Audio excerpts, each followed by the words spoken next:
পাহাড়ি এই লেকের মাঝে ঘুরতে আসলে যে কেউই প্রকৃতির মাঝে হারিয়ে যায়। কিছুটা সময়ের জন্য হলেও মনে হতে পারে যে পাহাড়ের মাঝ দিয়ে কোনো নদী বয়ে যাচ্ছে। বলছি বাংলাদেশের বাণিজ্যিক রাজধানী চট্টগ্রাম শহরের কোল ঘেঁষে অবস্থিত ফয়েজ লেকের কথা, যেটা ব্রিটিশ আমলে খননকৃত একটি কৃত্রিম লেক।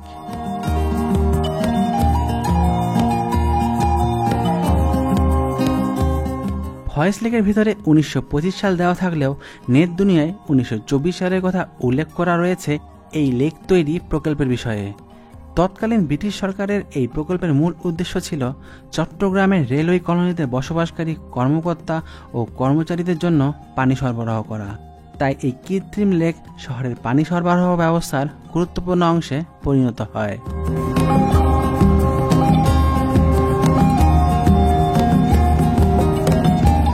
ব্রিটিশ আমলে চট্টগ্রামের এই পাহাড়তলি এলাকা রেলের জন্য অনেক গুরুত্বপূর্ণ ছিল।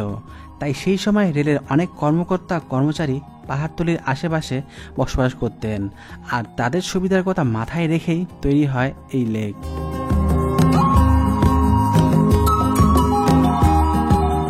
সেই সময় প্রথমে একটি নিচু পাহাড়ি উপত্যকা নির্বাচন করা হয়, যেখানে আশেপাশে ঝর্ণা ও প্রাকৃতিক জলাধারগুলো একত্রিত হওয়া সম্ভব ছিল। এরপর জায়গাটি খনন করে গভীর করা হয় এবং নিচের অংশে একটি শক্ত বাঁধ নির্মাণ করা হয়, যাতে পানি আটকে রাখা যায়। ধীরে ধীরে পাহাড়ি পানি জমে তৈরি হয় এই বিশাল জলাধারের লেক, আর এই লেক থেকেই সেই সময় রেলওয়ে কলোনির মানুষদের জন্য পানি সরবরাহ করা হতো।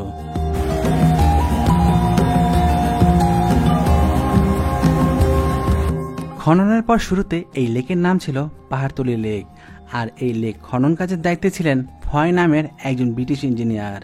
তার তত্ত্বাবধানে এই পাহাড় কেটে বাঁধ তৈরি করে এই বিশাল জলাধার নির্মাণ করা হয়। তাই পরবর্তীতে তার নাম অনুসারে এই লেকটির নামকরণ করা হয় ফয়েজ লেক।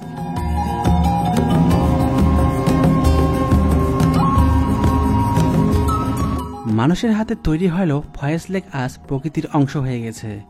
ইতিহাস আর সৌন্দর্যের মিলনস্থল এই লেক চট্টগ্রাম শহরকে এনে দিয়েছে এক অনন্য উপহার।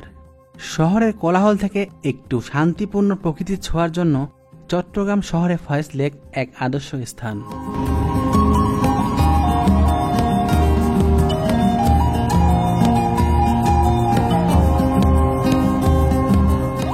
বছরের পর বছর ধরে এই লেক শুধু পানি সরবরাহের কাজে ব্যবহৃত হয়নি, বরং ধীরে ধীরে এটি পর্যটন কেন্দ্রে পরিণত হয়। পাহাড়, লেক, সবুজ প্রকৃতি সব মিলে জায়গাটি হয়ে ওঠে অনন্য। বিনোদনের জন্য বর্তমানে এই লেকটি দুইটি অংশে বিভক্ত, একটি অ্যামিউজমেন্ট ওয়ার্ল্ড আর আরেকটি সি ওয়ার্ল্ড। অ্যামিউজমেন্ট ওয়ার্ল্ডে রয়েছে বিভিন্ন ধরনের রাইড থেকে শুরু করে বনভোজনের ব্যবস্থা, আর সি ওয়ার্ল্ডে রয়েছে ওয়েভ পুল থেকে শুরু করে নানা ধরনের ওয়াটার রাইড। এই লেকে বর্তমানে অ্যাডভেঞ্চার করার জন্য রয়েছে বেস ক্যাম্প, যা কৃত্রিম এই লেককে বাংলাদেশের কাছে নতুনভাবে চিনিয়েছে। ধন্যবাদ।